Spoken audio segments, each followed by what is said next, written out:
आजच डाउनलोड करा आणि तुमच्या आवडत्या मालिकांचा आनंद लुटा। एका क्षणासाठी असं वाटलं की मी गमावलंय पारूला। मला आश्चर्य पण वाटतं आणि रागही येतो। मारुती मामाला इतका टोकाचा निर्णय घ्यायची काही गरज नव्हती। का केलं असेल त्याने असं? मारुती मामा या घराशी खूप घट्ट जोडले गेलेत, शिवाय ते त्यांच्या तत्वांचे खूप पक्के आहेत आणि अशा माणसांची ना हीच अडचण होते। काहीही झालं ना तरी ते त्यांच्या तत्वांशी तडजोड करायला कधीच तयार नसतात। मग प्रसंगी स्वतःचा किंवा आपल्या जवळच्या माणसाचा जीव घ्यायला तयार होतील, पण त्यांच्या तत्वांची तडजोड करणार नाहीत, अगदी आईंसारखं। हो प्रिया, पण पारू त्याची मुलगी आहे ना, तरी पण प्रीतम, मारुती मामा आपल्या आईला एका वेगळ्याच उंचीवर बघतात। त्याच्या दृष्टीने त्यांची आणि आपली तुलनाच होऊ शकत नाही। तर माझं पारूवरचं प्रेम, पारूचं माझ्यावरचं प्रेम, हा विचारच त्याला जड जातोय, पचत नाही। जुन्या विचारांचा आहे, वेळ लागणार आहे थोडा।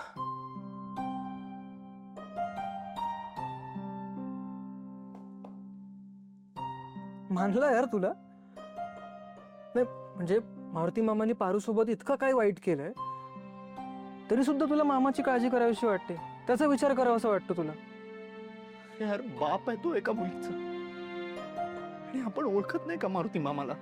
किती काही असलं ना तरी मारुती मामाचा हेतू वाईट नसू शकतो यार। आणि एका बापाच्या दृष्टिकोनातून विचार केला ना तर आपली मुलगी आपल्या मालकांसोबत लग्नाची, संसाराची स्वप्न रंगवत आहे, हे त्या प्रामाणिक माणसाला पाप केल्यासारखं वाटत असेल। त्याच्या निष्ठेवर कोणी बोट उचलू नये एवढीच त्याची इच्छा असेल। काय ना, एका प्रामाणिक माणसासाठी त्याचं नाव, त्याची तत्व, त्याची निष्ठा, त्याची इज्जत हे सगळ्यात जास्त महत्वाचं असतं। बरोबर आहे, पण आदित्य दादा, आपल्याला आता खूप जपून कोणाचं मन दुखावणार नाही ना, अशाच पद्धतीने गोष्टी हाताळाव्या लागतील।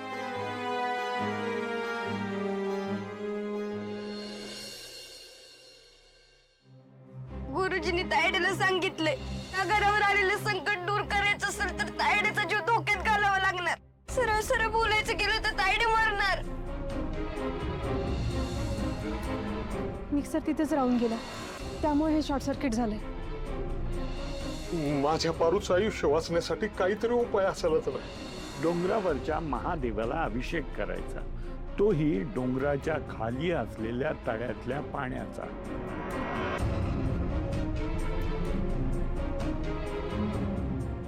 तुला मंदिरात उचलून देवीच्या दर्शनासाठी आणावं लागेल, हे लक्षात ठेव। मामा, हे व्रत नक्की पूर्ण होईल।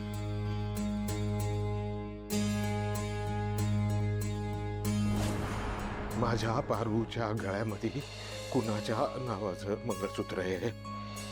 आदित्य बाबांच्या नावाचं मंगळसूत्र घातलंय।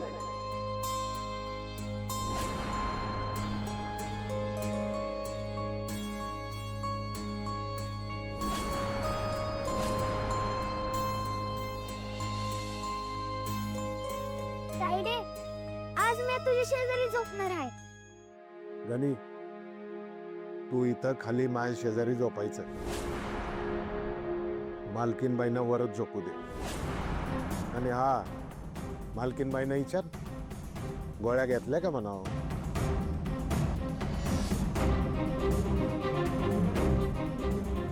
वा, तू तायडेला मालकीनबाई का म्हणतोस?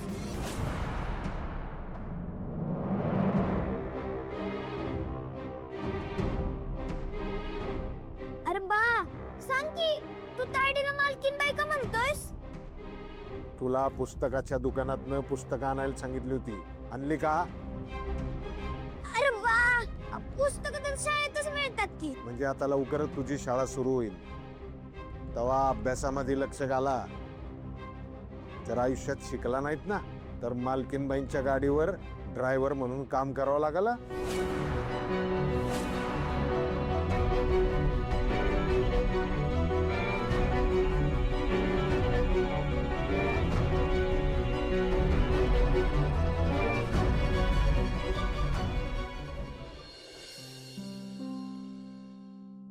हेमा,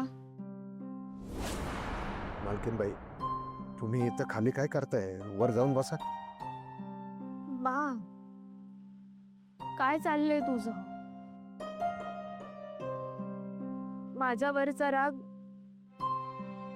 अजून सुद्धा गेला नाही का तुझा? ए बघ बा, मी मी माझ्याकडनं चूक झाली असं तुला वाटत असेल ना तर तू मार ना मला, पण असे बोल नको लावूस.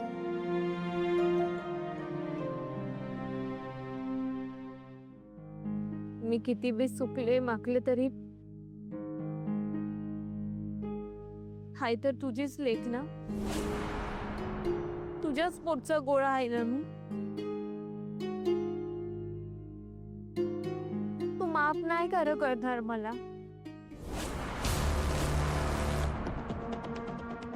तू माझ्या पोटचा गोळा नाही, तुम्ही माझी पोरगी नाही.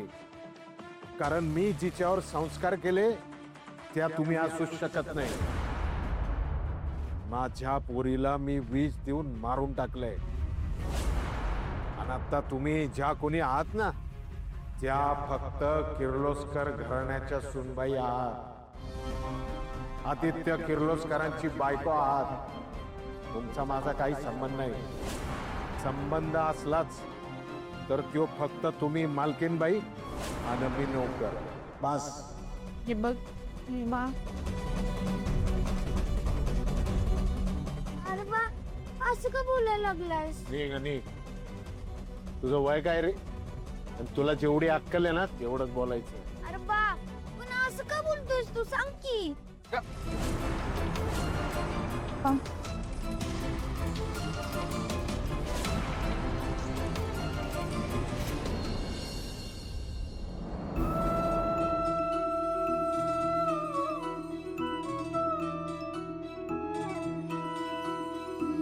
पारू, आदित्य सर,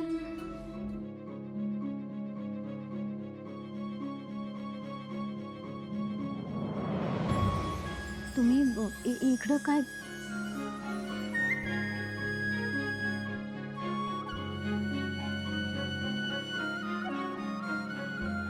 तू रोज माझ्यासाठी जास्वंदीचं फूल घेऊन येतेस ना, आज मी घेऊन आलो.